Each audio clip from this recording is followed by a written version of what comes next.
आज के शो में खैबर पख्तूनख्वा महकमा एंटी करप्शन की रिपोर्ट एदादो शुमार मंजर आम पर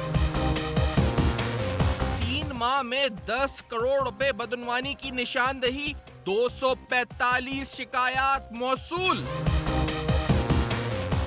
बहुत जल्द ही अगर वो कार्रवाई जारी रही तो बहुत जल्द ही एक माइंस का एक केस है जो कि रेफरेंस की शेप में तकरीबन तैयार है, वो हमारे अकाउंटेबिलिटी अदालत जो है एहतसाब अदालत उसको पेश हो जाएगा। उनकी तरफ जरूर रेफरेंस पख्तूनख्वा में थाने की चेहरे की पॉलिटिक्स हमेशा के लिए खत्म हो।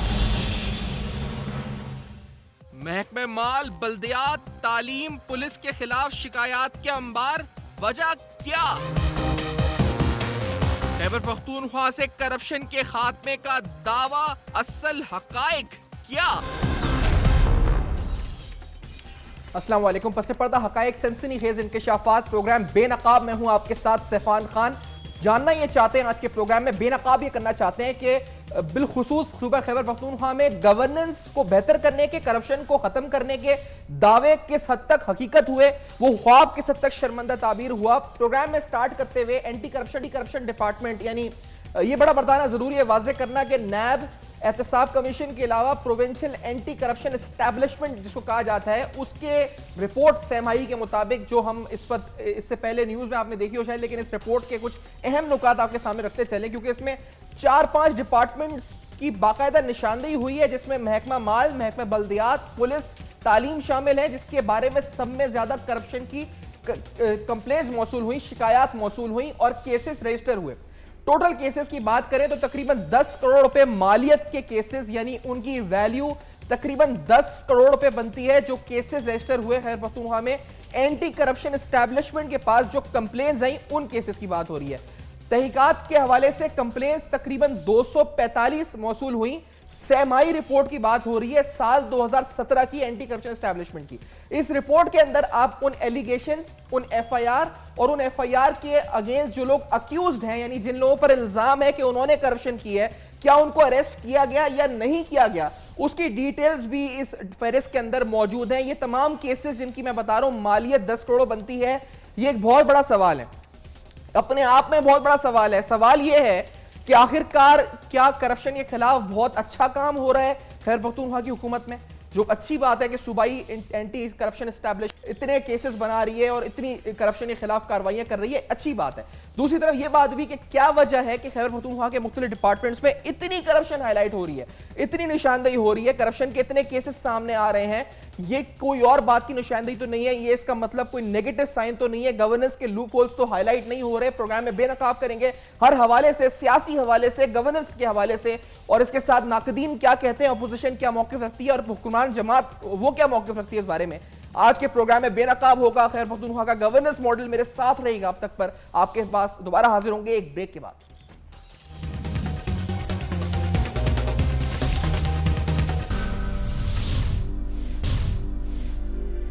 बहुत जल्द ही अगर वो कार्रवाई जारी रही तो बहुत जल्द ही एक माइंस का एक केस है जो कि रेफरेंस की शेप में तकरीबन तैयार है, वो हमारे अकाउंटेबिलिटी अदालत जो है एहतसाब अदालत उसको पेश हो जाएगा। उनकी तरफ जरूर रेफरेंस पख्तूनख्वा में थाने की चेहरे की पॉलिटिक्स हमेशा के लिए खत्म हो। Welcome back. आप देख रहे हैं बेनकाब जांच। बेनकाब में हम सवाल उठा रहे हैं खैबर पख्तूनख्वा का गवर्नेंस मॉडल पर, बिलखुसूस जब दावे ये होते हैं पीएमएलएन की तरफ से कि हम खैबर पख्तूनख्वा में इलेक्शन जीत सकते हैं, पीटीआई नहीं जीतेगी, और पीटीआई के लिए बड़ा मुश्किल है कि वो सिक्योर कर सके अपनी सीट को, सरवाइव कर सके अपने इलेक्टोरल जो उनका वोट बैंक है वहां पर। उसको बड़ा इंपॉर्टेंट सवाल जब उठता है जब एंटी करप्शन डिपार्टमेंट ये कहता है कि 245 शिकायत उनको मौसूल हुई। ये एक अच्छा साइन है, बुरा साइन है? इसके अलावा 10 करोड़ रुपए के मुकदमा दर्ज हुए, ये अच्छा साइन है या बुरा साइन है कि करप्शन ज्यादा हो रही है, ये हम कह सकते हैं? या फिर हम ये कह सकते हैं कि एंटी करप्शन डिपार्टमेंट बड़ा अच्छा काम कर रहा है सूबा खैबर पख्तूनख्वा का, जो करप्शन पकड़ रहा है? तो इसको दोनों इंटरप्रिटेशन हो सकती है, लेकिन प्रोग्राम में हम बेनकाब करते हैं इस गवर्नेंस पर जिसका बड़े दावे हैं, जिसकी चर्चे हैं, और जिस पर कहा जाता है कि बड़ा बेहतरीन हेल्थ के हवाले से, एजुकेशन के हवाले से, करप्शन के हवाले से एक मॉडल इस वक्त सूबा कहा जाता है पीटीआई की तरफ से। इसमें कितनी हकीकत है प्रोग्राम में बेनकाब करते हैं। नाज बोलो साहब पाकिस्तान तहरीक इंसाफ से साथ मौजूद हैं, जनाब सेनेटर इलियास बिलोर साहब, आप अवामी नेशनल पार्टी के सीनियर रहनुमा हैं, मरकजी रहनुमा, हमें ज्वाइन कर रहे हैं पेशावर से। आरिफ यूसुफ हमारे ब्यूरो चीफ हैं, हमें ज्वाइन कर रहे हैं ऑन कॉल पेशावर से, और राना अफजल खान साहब फैसलाबाद से कुछ ही देर में साथ होंगे, एमएनए हैं पाकिस्तान मुस्लिम लीग नून के। तमाम शख्सियात का बहुत बहुत शुक्रिया जिन्होंने प्रोग्राम में ज्वाइन किया। सेनेटर इलियास बिलोर साहब, जब एंटी करप्शन डिपार्टमेंट ये कहता है सूबे खैबर पख्तूनख्वा का कि उन्होंने 3 माह में 10 करोड़ के मुकदमा दर्ज किए, सर ये अच्छी बात है कि सूबाई महकमा एंटी करप्शन अच्छा काम कर रहा है, या ये इस चीज की निशानदेही है कि करप्शन बढ़ गई है? इलियास बिलोर साहब, आपकी नजर में क्या हो रहा है आखिरकार? थैंक यू वेरी मच, आपने मुझे लाइन पे लिया। बात यह है कि इस सूबे में खैबर पख्तूनख्वा में जो हालात हैं वो आप लोगों के सामने है। अगर मैं बार बार ये कहूँ, एक बात कहूँ, तो वो कहेंगे कि ये अपोजिशन का है इसलिए कहते हैं, लेकिन जो हालात हैं, जो ग्राउंड रियलिटी है वो यही है कि जो करप्शन ना ख़त्म हुई है, ना पटवारी सिस्टम ख़त्म हुआ है, ना कोई कल्चर ख़त्म नहीं हुआ, वही चल रहा है। ये सिर्फ दावे करे जा रहे हैं कि हमने ये ख़त्म कर दिया, हमने ये ख़त्म कर दिया, हमने वो ख़त्म कर दिया। ये ऑन द ग्राउंड लेवल कुछ भी ख़त्म नहीं हुआ। और जो पुलिस की बात है, पुलिस हमारी पख्तूनख्वा की police right from the very beginning when the Pakistan was created it was much better than the Punjab police, और आज भी है वही। कोई वहाँ करप्शन की वो नहीं है, ना करप्शन ज़्यादा होती है, लिहाज एक दूसरे करते हैं, सब एक दूसरे की इज़्ज़त करते हैं। हमारा कल्चर ही यही है कि हम एक दूसरे की इज़्ज़त करें और एक दूसरे को डेवलप करें। और यहाँ की ब्यूरोक्रेसी जो है, देखें ना, इस बदकिस्मती है परवेज़ खटक साहब की कि इसके इमीडिएटली पहले जो चीफ मिनिस्टर गुजरे थे वो इतने एफिशिएंट चीफ मिनिस्टर थे, इतने काबिल चीफ मिनिस्टर थे कि इस बेचारे को कोप करना ही मुश्किल था उसके साथ। तो इसके पास ब्यूरोक्रेसी है ही नहीं। आप देखें से कितने चीफ सेक्रेटरी बदल गए, कितने आईजी बदल गए, तो इनके पास नहीं है कुछ भी। हालांकि एक दुरानी साहब लाए थे स्पेशली मियाँ वाली से, लेकिन वो मियाँ वाली वाले दुरानी भी रिटायर हो गए हैं, तो अभी वहाँ झगड़ा चला हुआ है। तो मैं नहीं समझता कि इस बेचारे में इतनी कैपेबिलिटी हो कि ये इसको चला सके। लेकिन अपना ऐसे हुकूमत नाम की कोई चीज़ नहीं है, गवर्नेंस नाम की कोई चीज़ नहीं है। आपकी नज़र में कोई सर ये जो एंटी करप्शन ये बिलोर साहब ये क्या है फिर? ये यानी एंटी करप्शन तो ज्यादा बेहतर करप्शन पकड़ रहा है, ज्यादा मुकदमात सामने निशानदेही लेकर आ रहा है, लोगों पे एफआईआर दर्ज कर रहा है, ये अच्छा साइन है? सर करप्शन बढ़ रही है ये मतलब है, इसका क्या आप इंटरप्रिटेशन कर रहे हैं अपोजिशन के तौर पर? देखें, मैं तो ये समझता हूँ कि करप्शन है, बढ़ नहीं रही, कम भी नहीं हो रही है। उसी तरह आपने देखा है कि यहाँ एहतसाब का जो चीफ कमिश्नर बना था, लेफ्टिनेंट जनरल हामिद खान बना था, उसको उन्होंने निकाल दिया। उसने आदमी पकड़ा, उस आदमी ने पकड़ के यही कहा ज़ियाउल्लाह ने कि मेरे साथ चीफ मिनिस्टर मिला हुआ है, और वो नहीं आए चीफ मिनिस्टर को। उन्होंने बोला, चीफ मिनिस्टर ने कहा अच्छा जी यार तुम रिज़ाइन कर दो, बेहतर है। उसे रिज़ाइन करा दिया। तो ये यहाँ जो हालात हैं वो आपके सामने ही हैं, देख रहे हैं। कहने के वो हाथी के दांत हैं, दिखाने के और है, खाने के और है, बस यही। अच्छा आरिफ यूसुफ साहब, ये रिपोर्ट पर सर आपने ये बिलोर साहब कहते हैं जी कि मामला संभल नहीं रहे, गवर्नेंस नहीं संभल रही। मैं ना साहब कमेंट लूंगा, लेकिन आरिफ यूसुफ साहब आप ये बताएं सर, ये रिपोर्ट क्या कह रही है? ये इसमें जो इसका मकसद आपने इंटरप्रेट किस तरह करा? बतौर आप साफी हैं, वहां पे काम करते हैं, सरकर्दा हैं, रुकन है, आप अहम जाते हैं जगहों पर भी, इसको लोग किस तरह इंटरप्रेट कर रहे हैं? करप्शन बढ़ गई है या करप्शन जो इदारा रोकता है उसकी कारकर्दगी बेहतर हो गई है? क्या हुआ है आरिफ साहब?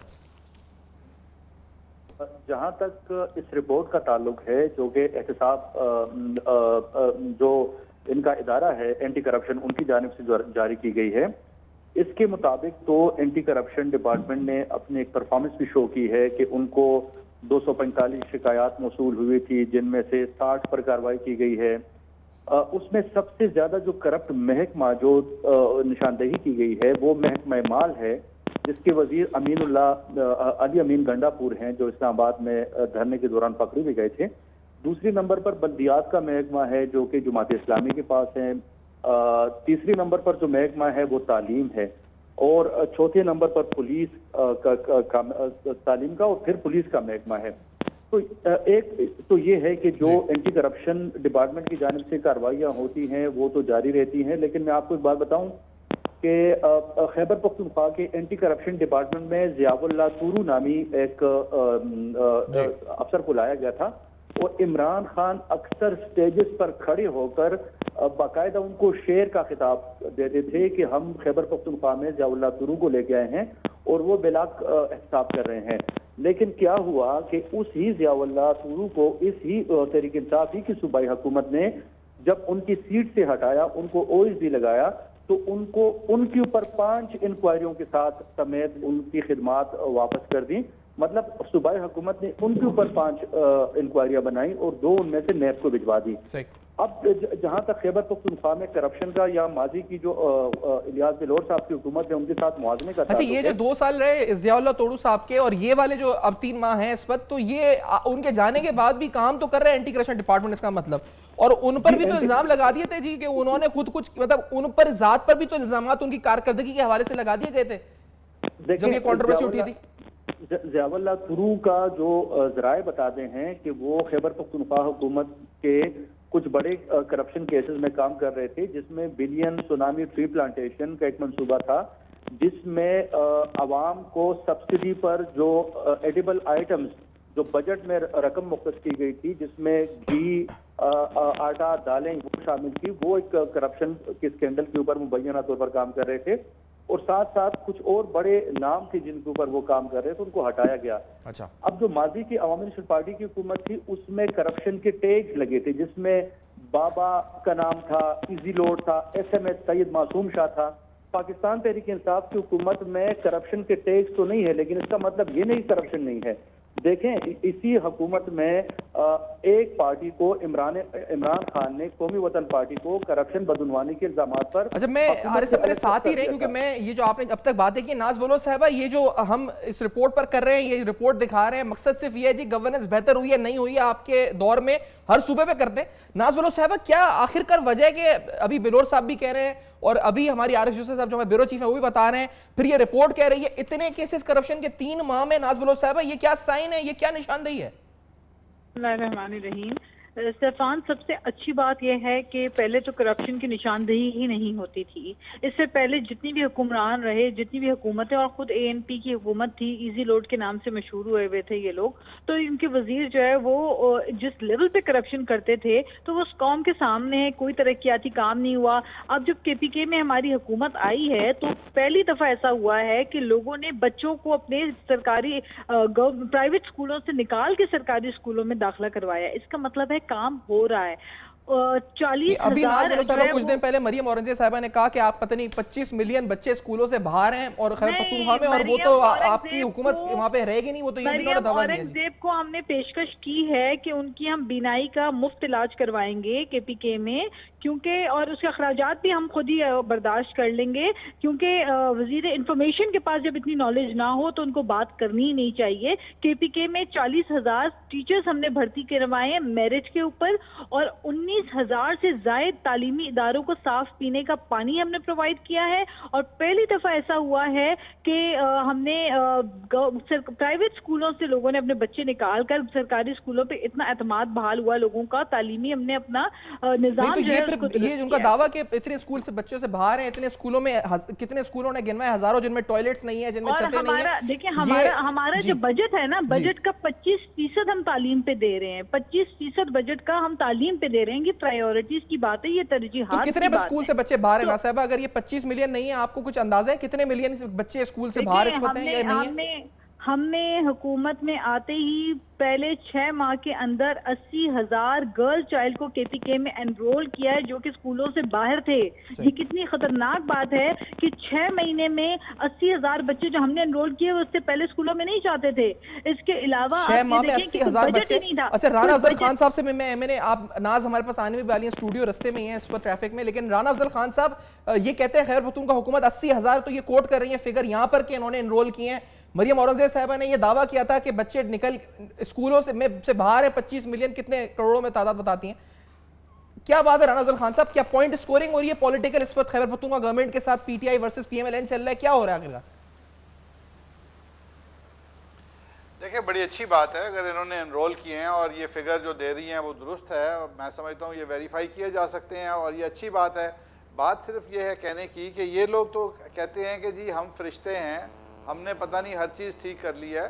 पाकिस्तान के अंदर आपकी ब्यूरोक्रेटिक कंट्रोल जो है और जो आपका गवर्नेंस है वो 70 साल में हर जगह पे डिटेरिएट हुई है और हर हुकूमत, सूबाई हुकूमत के लिए ये चैलेंज है। लेकिन PTI के लिए ये चैलेंज ख़ास तौर पे इसलिए है कि ये सबको क्रिटिसाइज़ करते हैं और ये कहते हैं हम फरिश्ते हैं, और जब इनके घर की खबर निकलती है तो इनके ऊपर बड़ी हैरत होती है कि ये क्या हो रहा है। मैं समझता हूँ पाकिस्तान के अंदर जितनी भी करप्शन है, जितने भी हमारे यहाँ गरीब आदमी की सुनवाई की कमी है, इसको हम ग्रेजुअली आहिस्ता आहिस्ता इसको हमने ख़त्म करना है। और जैसे जमहूरियत मजबूत होगी उसी तरह से लेकिन सर ये जो क्लेम है कि इनकी हो जाएगी, आपका क्लेम है पीएमएलएन का, फेडरल मिनिस्टर का, कि ये जो इस वक्त इनका वहां पे वोट बैंक है ये सस्टेन नहीं करेगा 2018 के इलेक्शन में। सब लोग इस वक्त सियासी दावे और अजाइम का इजहार कर रहे हैं, लेकिन ये कहना कि ये वफाक तो दूर, ये खैबर पख्तूनख्वा संभाल नहीं सकेंगे, इसकी बुनियाद राना अफजल साहब क्या है कि फेडरल मिनिस्टर तक ये कह रहे हैं? क्या आपको लगता है ऐसा क्या कर दिया उन्होंने गलत वहां पे? इसकी बुनियाद हमारी सियासी असेसमेंट है। अब अगर 4.5 साल के बाद इनको ये एहसास हो कि इनको मेट्रो की ज़रूरत है, तो फिर बाकी मामलात के अंदर भी इनको 4.5 साल लगते हैं। अच्छा राना साहब, आपके टेलीफोन से कुछ हमारे सिग्नल में मसला हो रहा है जिससे आपकी आवाज़ डिस्टॉर्ट कर रही है। मैं कोशिश करूंगा रिकनेक्ट करें आपके साथ, क्योंकि आवाज़ में वो मसला आ रहा है इस वक्त। राना अफजल खान साहब को रिकनेक्ट। इलियास बिलोच साहब, आपकी तरफ से आते हुए कि ये सर आप जो इस वक्त 80,000 बच्चे नए आए हैं स्कूलों में, ये तो बड़ी अच्छी बात है इस वक्त। इलियास बिलोच साहब, आपने कहा खट्टर साहब कंट्रोल नहीं कर पा रहे मामलात को, तो फिर ये नंबर्स पर क्या रिफ्लेक्ट कर रहे हैं? तो अच्छी गवर्नेंस की बात कर रहे हैं बिलोच साहब। ये बच्ची अच्छी बातें कर रही है, खाली बातें करने की हैं और ऑन द ग्राउंड कुछ भी नहीं है। ये अच्छी बोल रही हैं, अच्छा कह रही हैं, जो बात कर रही हैं। हो सकता है कि 40-80 हज़ार नहीं, मतलब 800 बच्चे उन्हें लाजमी बात है हुआ होगा, लेकिन मैं नहीं समझता कि 80,000 बच्चे 6 महीने में इनरोल हुए हैं, ये इम्पॉसिबल है। और दूसरी बात यह है कि जो करप्शन की इंतहा है, इन्होंने जो करप्शन इनके वक्त में हुई है वो तो क्रोमाइट माइन की करप्शन हुई है। जो ज़ियाउल्लाह गिरफ्तार हुआ था, क्रोमाइट माइन जो सद्दा तंगी में है उस पर करप्शन थी, और उसमें जो बहुत बड़े बड़े लोग इन्वॉल्व थे, उसमें सूबे के नहीं, सूबे के बाहर के लोग भी इन्वॉल्व थे, और उसको करने नहीं दिया इन्होंने उन्हें बताने नहीं दिया। उसको जो Ehtesab commission lieutenant general Hamid Khan उसको खुद ही लेके आए थे और ख़ुद ही कहा था कि ये लेफ्टिनेंट जनरल है और बिल्कुल करप्शन ठीक होगी, तो उसी को उन्होंने निकाला। हालांकि हामिद को I know him very well when he was a colonel, उस वक्त से मैं जानता हूँ, लेकिन बड़ा क्लियर हार्टेड मैन है और क्लीन मैन है, लेकिन उसको निकाला इसलिए कि वो जो सही आदमी पे हाथ डाल रहा था। तो बात ये है कि जो बच्ची कह रही है ठीक कह रही होगी, इसके अपने सुना होगा ये बात, लेकिन on the ground level it's not possible, है ही नहीं ये बात, ऐसी कोई नहीं है। और कोई जगह भी मुझे एक स्कूल बता दें कि जिस स्कूल में से, प्राइवेट स्कूल में से बच्चों को उठा के गवर्नमेंट स्कूल में दाखिल किया हुआ है। Just name a school and I will go and check it definitely. I take your man, मैं आप कैमरामैन को लेके जाऊंगा और चेक करूंगा, मुझे बता दें। एक सही है जी। इलियास बिलोच साहब तो ये कह रहे हैं कैमरामैन को लेके जाएंगे। नाज बिलोच साहब, आप सुन रही हैं, वो कहते हैं स्कूल का नाम बताएं, मैं कैमरामैन के साथ जाऊंगा। नाज बिलोच साहब जी जी, बिल्कुल। हमारे जो एजुकेशन मिनिस्टर हैं आतिफ खान, वो इनके बिल्कुल साथ चलेंगे और वो इनको साथ लेके जाएंगे। हमारे मिनिस्टर्स ग्राउंड पे होते हैं, काम कर रहे होते हैं, सिर्फ लफाजी नहीं कर रहे होते। और ये 800 की बात करें, 8,000 जो मैंने फिगर दिया है, ये 100 नहीं 200% करेक्ट फिगर्स मैं आपको दे रही हूँ। और दूसरी बात ये है कि देखें, इन्होंने तो आपने 80,000 कहा है, आपने 80,000, नाज बिलोच साहब आपने 80,000 कोट किया था ना कि 80,000 बच्चे आए इनरोल हुए 6 माह के अंदर। नाज बिलोच साहब बिल्कुल बिल्कुल, ये कह रहे हैं 800 या 8,000, 80,000 बच्चे एनरोल हुए हैं, 800 या 8,000 एनरोल नहीं हुए। और ये मैं आपको शुरू के 6 महीने के फिगर्स बता रही हूँ। और दूसरी बात ये मैंने इनको बताई नहीं, वो कह रहे हैं कि अच्छा आप नाज बिलोच साहब इन द मीनवाइल नाज बिलोच साहब, अगर आप एजुकेशन मिनिस्टर से या वहां पर, क्योंकि आप उस पार्टी को इस वक्त रिप्रेजेंट कर रही हैं, कोई स्कूल ऐसे आइडेंटिफाई आप कर सकती हैं जहां पर बच्चे एनरोल हुए? ये कह रहे हैं मैं खुद जाऊंगा कैमरामैन के साथ वहां पे देखने। मैं तो इनको ऑफर दे रही हूँ ना, ये बताएं कब जाने वाले बन रहे हैं वहाँ पे। इजी रोड के बाद इनको तो वहाँ पे लोग एक्सेप्ट ही नहीं कर रहे। ये जाएं, केपीके के मिनिस्टर आतिफ खान खुद इनको साथ लेके जाएंगे ताकि इनकी आंखें खुल जाएं और ये वाकई में देखें कि क्या डिफरेंस आया है। आप इनसे पूछें कि एएनपी के दौर में, मेरा बच्चा है, दौर में नाज बीबी आतम मेरा बच्चा है, मेरे साथ जाएगा, मैं चलने के लिए तैयार हूं, ऐसी बात नहीं है, बिल्कुल मेरा बच्चे की तरह। अच्छा, ये इलियास बिलोच साहब ये कह रही हैं कि आप मिनिस्टर साहब आतिफ साहब से जो आप कह रहे हैं आपके बच्चे, आप राब्ता करके स्कूल जा सकते हैं, देख सकते हैं। इलियास बिलोच साहब, तो ये इस बात पर क्या कहेंगे बिलोच साहब? जब वो राब्ता करेंगे, मेरी बात मुझे जरा मुकम्मल करने दें, मुझे जरा मुकम्मल करने दें बात। देखें, मैंने इंटरप्शन नहीं की।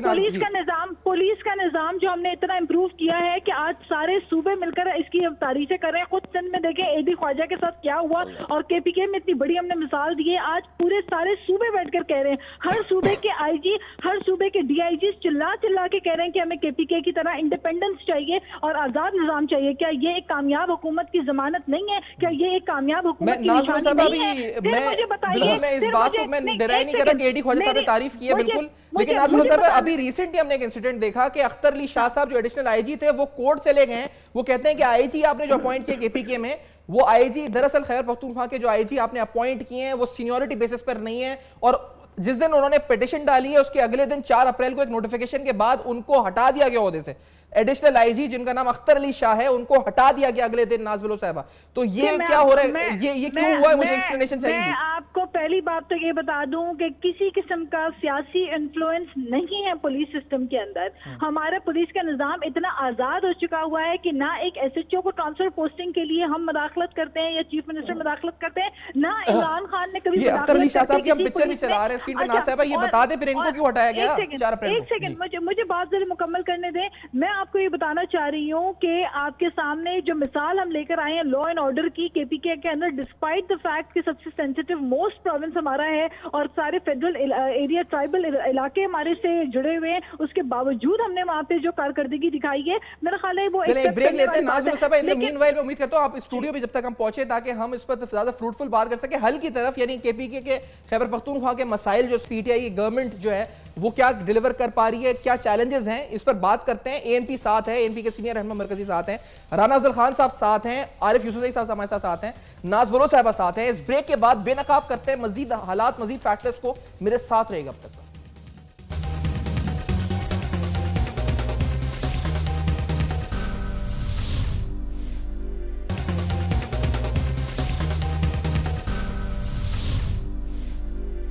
बहुत जल्द ही अगर वो कार्रवाई जारी रही तो बहुत जल्द ही एक माइंस का एक केस है जो कि रेफरेंस की शेप में तकरीबन तैयार है, वो हमारे अकाउंटेबिलिटी अदालत जो है एहतसाब अदालत उसमें पेश हो जाएगा। उनकी तरफ जरूर रेफरेंस पख्तूनख्वा में थाने कचहरी की पॉलिटिक्स हमेशा के लिए खत्म हो गई। Welcome back. आप देख रहे हैं बेनकाब, जहां बेनकाब में हम सवाल उठा रहे हैं खैबर पख्तूनख्वा के गवर्नेंस मॉडल पर, बिलखुसूस करप्शन के हवाले से क्या कार्रवाइयां हुई हैं, जो विजन पेश किया गया था करप्शन के खात्मे का, वो विजन पूरा हुआ है या नहीं हुआ है। और इस तरह से एक अहम इदारा करप्शन खत्म, जिस तरह नैब होता है वफाक की तरफ से, एहतसाब कमीशन है और एंटी करप्शन एस्टैब्लिशमेंट जो काम कर रही है खैबर पख्तूनख्वा में, उसकी एक सहमाई रिपोर्ट आपके सामने रख रहे हैं प्रोग्राम में, जिस सहमाई रिपोर्ट के अंदर 5 डिपार्टमेंट्स की निशानदेही है, जिसमें महकमा पुलिस, महकमा माल, महकमा बल्दियात और इसके अलावा तालीम का शोबा शामिल है, जिसमें कहा गया कि इनके बारे में कंप्लेंट्स मौसूल हुई या मुकदमात करप्शन के इनके खिलाफ दर्ज हुए। उन मुकदमात की फहरिस्त डेट्स के साथ और उसके साथ जो अक्यूज्ड अरेस्ट हुए या नहीं हुए वो आपके सामने हैं, और इसमें तकरीबन 245 शिकायत मौसूल हुई, 10 करोड़ रुपए तक के मुकदमात हैं ये, जो सहमाई के अंदर, यानी एक सहमाई 2017 की जिसमें ये तमाम मुकदमात दर्ज हुए। ये रिपोर्ट क्या इंडिकेट करती है, प्रोग्राम में बेनकाब कर रहे हैं मेरे साथ जनाब सेनेटर इलियास बलोच साहब, अवामी नेशनल पार्टी के सीनियर रहनुमा, नाज़ बलोच साहब पाकिस्तान तहरीक इंसाफ से, राना अफजल खान साहब मुस्लिम लीग नून के एमएनए हैं, और आरिफ यूसुफजई साहब पेशावर ब्यूरो तक न्यूज हमारे साथ मौजूद है प्रोग्राम में। राना अफजल खान साहब, सर ये जो करप्शन की हम बातें सुनते हैं करते हैं, अब ये जो सामने अभी बिलोर साहब कहते हैं जी कि ज़ियाउल्लाह तोड़ू वाला मामला हो गया, या फिर इसके अलावा जनरल रिटायर्ड हामिद खान वाला मामला हो गया, ये सब क्या है राना अफजल खान साहब आपकी नजर में? ये सियासी इधर भी कुछ मामला हुआ है, मसलहत हुई है, या इन जेन्युइन इश्यूज हैं गवर्नेंस और करप्शन के केपीके में? ये राना अफजल खान साहब देखिए, मैं समझता हूँ कि पीटीआई की जो हुकूमत है वो अपनी फ़िज़िकल परफॉर्मेंस के अंदर तो क्रेडिट ले नहीं सकती, क्योंकि उन्होंने कोई मंसूबे बनाए नहीं हैं, तो फिर वो क्रेडिट लेती है कि जी हमने गवर्नेंस को सही कर दिया। अगर आज सहमाई रिपोर्ट के अंदर महकमा माल की करप्शन दर्जा अव्वल पे आ गई है, तो महकमा माल का ताल्लुक हुकूमती वसाइल के साथ होता है, हुकूमत की प्रॉपर्टी के साथ होता है। अगर केपीके के अंदर सबसे बड़ा मसला हुकूमत की प्रॉपर्टी और हुकूमत के वसाइल की खुर्द बुर्द है या उसके अंदर करप्शन है, तो फिर बाकी जगह पे आप कैसे कह सकते हैं कि बाकी जगह भी ठीक होंगी? ये एक बहुत बड़ा चैलेंज है। लेकिन राना साहब, ये इदारा एंटी करप्शन का परफॉर्म नहीं किया। सर, ये जो इदारा एंटी करप्शन का जो इतने केसेस पकड़ रहा है, ये तो काबिल तारीफ है। अगर खैबर पख्तूनख्वा में ये सिंध के अंदर एंटी करप्शन डिपार्टमेंट है, थोड़ा बहुत मुतहर्रिक हुआ है, लेकिन यहाँ नैब भी काम करती है ज्यादा, ये अच्छा क्रेडिट नहीं जाता गवर्नमेंट को कि इन्होंने डिपार्टमेंट को एक्टिव किया हुआ है, एंटी करप्शन एस्टैब्लिशमेंट को? देखें, सारे सूबों के अंदर एंटी करप्शन डिपार्टमेंट है, सारे सूबों की रिपोर्ट्स आती हैं, बड़ी अच्छी बात है। देखिए, मैं जो चीज़ उनकी अच्छी है मैं उसको अप्रिशिएट करूंगा कि वो चीज़ें आ रही हैं, लेकिन वो क्या इंडिकेट कर रही हैं कि हालात वैसे नहीं हैं। जितनी ये अपने आप के ऊपर ये कहते हैं कि जी हम तो दूध के नहलाए हुए हैं और बड़ा हमारा ज़बरदस्त सिस्टम है, यही बात है कि जब हम KPK के आवाम से मिलते हैं तो पुलिस की करप्शन भी सामने आती है, बाकी जगह की भी करप्शन आती है, तो वो और सूबों में भी है। मैं ये नहीं कह रहा कि बाकी सूबों में ख़त्म हो गई है, ये चैलेंजेस हैं और इन चैलेंजेस को ख़त्म करने में टाइम लगेगा, लेकिन इन्होंने क्योंकि और कहीं परफॉर्म नहीं किया, ये इस चीज़ के अंदर अपने आप को अपने नंबर बनाते हैं कि जी हमने रिफॉर्म कर दी है, हमारी गवर्नेंस बहुत अच्छी है, और उसका आज आपके सामने वो खुल के सामने आ गई है। मुझे बताएं, जिस हुकूमत को 4.5 साल लगते हैं ये फैसला करने में कि हमें मेट्रो की ज़रूरत है, और आज वो आवाम की तकालीफ का जिक्र करते हैं और मेट्रो के डिज़ाइन की बात करते हैं और वो मेट्रो भी सबसे महंगी है, तो फिर मतलब बाकी इदारों में क्या हालात होंगे। 250 डैम इन्होंने बनाने थे, 1 अरब दरख्त लगाने थे, वो जहाज़ से जाके इन्होंने बीज फेंक दिए और कह दिए वो एक अरब दरख्त जो है वो उग रहा है। तो इस किस्म का अगर ये इन्होंने लोगों को बेवकूफ़ बनाना है तो पाकिस्तान के अवाम उसके लिए तैयार नहीं है। नहीं तो ये सर, ये जो नाज बलोच साहब है, अभी इलियास बलोच साहब से स्कूल के ऊपर बात हुई जब आपने 80,000 का दावा किया, अभी राना अफजल खान साहब कहते हैं कि दरख्त हेलीकॉप्टर से उसके बीज फेंक दिए, 1 अरब दरख्त लगाने का दावा कर दिया, तो इस दावे के अंदर भी क्या ये सच्चाई नहीं है नाज बलोच साहब? बिलियन सुनामी ट्री जो आपका प्रोजेक्ट है, जहाँ पहली हुकूमत थी ANP की हुकूमत थी और मियाँ साहब को तो कभी जो है तवज्जो ही नहीं, इंसानों पे कभी तवज्जो नहीं दी, वो दरख्तों पे क्या तवज्जो देंगे। आप देखें ना कि यहाँ पे जो माहौलियात के लिए KPK गवर्नमेंट ने इतना बड़ा इनिशिएटिव लिया है जो कि दुनिया भर में अप्रिशिएट किया जा रहा है, ये उसको भी तनकीद का निशाना बना रहे हैं, क्योंकि इनको पता है कि जो टिम्बर माफिया है और जो माफिया दरख्तों को काटने वाले माफिया, जिन्होंने पूरा का पूरा मरी की दरख्तों को आप जाके देख लें, पूरे मानसेरा डिवीजन के आप दरख्तों को जाके देख लें, बिल्कुल जो है पहाड़ों को दरख्तों से साफ करके रख दिया हुआ है, दरख्त हटा दिए गए वहां से। तो ये सारा जो टिम्बर माफिया है ये किसको बेनिफिट देता है, ये कौन इसके बेनिफिशियरी है? वो तो कभी भी बिलियन ये 1 बिलियन ट्री प्रोजेक्ट आपका नाज बलोच साहब, ये 1 बिलियन ट्री प्रोजेक्ट यानी आपका हकीकत है या नहीं है, ये पूछ रहे हैं पहले, तो ये इसको क्लियर करते हैं। मैं आपको यकीन दिलाती हूँ कि ये बिल्कुल 100% इसमें किसी किस्म की भी शुबा नहीं हो सकता, क्योंकि खुद पाकिस्तान तहरीक इंसाफ के चेयरमैन इमरान खान बारहा इस बात को कह चुके हैं कि ये एक बहुत बड़ा इनिशिएटिव पाकिस्तान तहरीक इंसाफ की जानिब से है माहौलियात को इम्प्रूव करने के लिए। अच्छा, इलियास बलोच साहब को आवाज नहीं आ रही है जिनको शामिल, जी नाज बलोच साहब की आवाज नहीं आ रही है इलियास बलोच साहब को, प्लीज अगर आवाज सही कर दें, आवाज उन तक नहीं आ रही है इलियास बलोच साहब को। अच्छा, लाइन अगर रिकनेक्ट। अच्छा राना अफजल खान साहब, आप टिम्बर माफिया की इस वक्त क्या बैक पर है टिम्बर माफिया, क्या आप लोग पुष्पनाई कर रहे हैं क्या? नाज बलोच साहबा कहती है इसलिए दरख्तों के खिलाफ आप बोल रहे हैं, वहां पे इस प्रोजेक्ट के खिलाफ आप बोल रहे हैं राना अफजल खान साहब? पंजाब के तमाम जंगलात में मेरी इतला के मुताबिक तो 3-4 साल से बैन लगा हुआ है, आप काट ही नहीं सकते, और नई प्लांटेशन हो रही है, बिल्कुल हो रही है, जंगलात का महकमा काम कर रहा है। देखिए बात यह है कि ये अभी फरमा रही हैं कि वो बिल्कुल 1 अरब दरख्त लगे हैं क्योंकि इमरान खान साहब ने कहा है। अब इमरान खान साहब तो बहुत बातें करते हैं, उन्होंने तो इतने इल्ज़ामात लगा दिए दूसरों के ऊपर जो आज तक कोई साबित नहीं हुआ। तो जिस पार्टी के मेंबरान की ये हैसियत हो कि वो इमरान खान साहब के बयान को हदीस समझते हैं, तो फिर वो ऐसी बातें ही करेंगे। फिर इनकी बात आप आवाम के सामने आ गई है, वो माने या ना माने इसका फैसला अगले इलेक्शन पे हो जाएगा। और मैं ये कहता हूँ बार बार कि इन्होंने कोई डेवलपमेंट नहीं की अपने सूबे में, जो ज़लज़ले के वक़्त के स्कूल गिरे हुए हैं वो भी इन्होंने मुकम्मल अभी तक नहीं किए। अब ये कह रहे हैं कि आखिरी साल में हम बहुत बड़ा बजट रख रहे हैं तालीम के लिए, अल्लाह करे ये बात वक्त से 25% की बात अभी हुई है, खैबर पख्तूनख्वा के बच्चों को अच्छे स्कूल मिल जाएं जी। 25। अच्छा आरिफ यूसुफ साहब, आप ये जो महकमा माल, महकमा बल्दियात, महकमा पुलिस, ये जिनकी बारे में ज्यादा कंप्लेंट्स आई हैं, ये कौन सी मिनिस्ट्रीज, कौन कौन देखता है आरिफ यूसुफ साहब? ये कौन, क्या इस वक्त कोई वाकई में मामला हैं खराब, क्या है ये इस वक्त यूसुफ साहब? जी, जहाँ तक माल का महकमा है वो तो अली अमीन गंडापुर साहब देखते हैं, इसमें हेल्थ का भी है जो कि शहराम खान के पास है, एजुकेशन का है आतिफ खान के पास है, पुलिस वज़ीर आला साहब खुद उसको देखते हैं, कुछ महकमे वज़ीर आला साहब के साथ पास है। करप्शन का जहाँ तक ताल्लुक है, ऐसा नहीं है कि माजी की हुकूमतों में बेतहाशा करप्शन थी और आज खैबर पख्तूनख्वा में करप्शन मुकम्मल तौर पर खत्म हो गई। मैंने पहले कहा कुछ टैक्स माजी की हुकूमत में थी, इसमें नहीं है, लेकिन मैं कुछ चीजें जो नाज बलोच साहब फरमा रही हैं उसके सामने रखना चाहता हूँ। जियाउल्लाह अफरीदी PTI के थे, उनको गिरफ्तार किया गया, अभी वो जमानत पे हैं।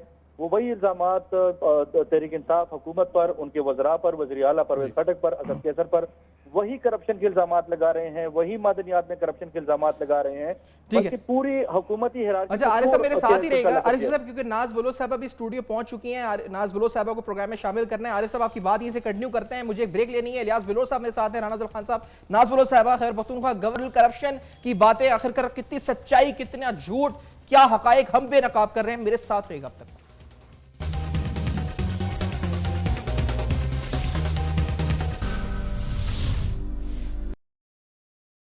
नकाब में हम बेनकाब कर रहे हैं, सवालात उठा रहे हैं गवर्नेंस मॉडल पर। खैर पख्तूनख्वा के मेरे साथ नाज बलोच साहब पाकिस्तान तहरीक इंसाफ से, इलियास बलोच साहब सेनेटर इलियास बलोच साहब अवामी नेशनल पार्टी से, राना अफजल खान साहब मुस्लिम नून के एमएनए और आरिफ यूसुफ सही हमारे ब्यूरो चीफ मौजूद हैं पेशावर के।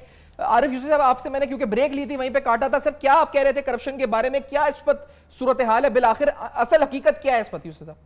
देखिए, खैबर पख्तूनख्वा में कौमी वतन पार्टी को करप्शन की बुनियाद पे ही हुकूमत से अलग किया गया था और अब दोबारा हुकूमत में आ गए हैं। तो आया तहरीक इंसाफ का पुराना मौक़िफ़ गलत था या अब वाला गलत है जो उन्होंने दोबारा उनको ले लिया है? ज़ियाउल्लाह अफरीदी पूरी सूबाई हुकूमत के ऊपर, वज़ीर आला परवेज़ खटक असद कैसर के ऊपर इल्ज़ाम लगा रहे हैं। असद कैसर के ऊपर एक और केस जो नैब को जो उनको मौसूल हुई थी, इत्तलात मौसूल, कंप्लेंट्स मौसूल हो गई थी, उसके ऊपर नैब ने बाकायदा इंक्वायरी अब इनिशिएट कर ली है। इसके अलावा तहरीक इंसाफ के 8 वज़रा के ऊपर मुबैना तौर पर उनके खिलाफ इंक्वायरीज हो रही हैं। तो ऐसा नहीं है कि कौन कर रहा है वो इंक्वायरीज? कौन कर रहा है वो इंक्वायरीज? वो जो 8 वज़रा की आप कह रहे हैं कि वो महकमा सूबाई महकमे कर रहे हैं, एहतसाब कमीशन कर रहे हैं, एंटी करप्शन कर रहे हैं, या नैब कर रही है? जी, जो 8 वज़रा पर इंक्वायरीज चल रही हैं, 8 वज़रा का आपने हवाला दिया ना? एग्जैक्टली दोनों जगहों पर उनके खिलाफ इंक्वायरीज हो रही हैं एहतसाब कमीशन में। और लेकिन एहतसाब कमीशन का तो इस वक्त इशू ये बना हुआ है कि गुज़िश्ता 1.5 साल से एहतसाब कमीशन का डीजी नहीं है। अच्छा मैं ये नाज साहब, क्योंकि अब टाइम, नाज साहब आप फाइनली स्टूडियो आ चुके हैं, ये इतने सारे करप्शन के मामला, राना अफजल खान साहब ने बोला है कि आप लोग डेवलपमेंट वहां पे कोई भी नहीं कर रहे, स्कूलों के ऊपर तालीम का निजाम वही है, स्कूलों का ये। इलियास बलोच साहब से बात हो रही, आखिरकार किया क्या चेंज किया आपने खैबर पख्तूनख्वा में? कुछ चेंज हुआ भी नहीं हुआ, क्या हुआ?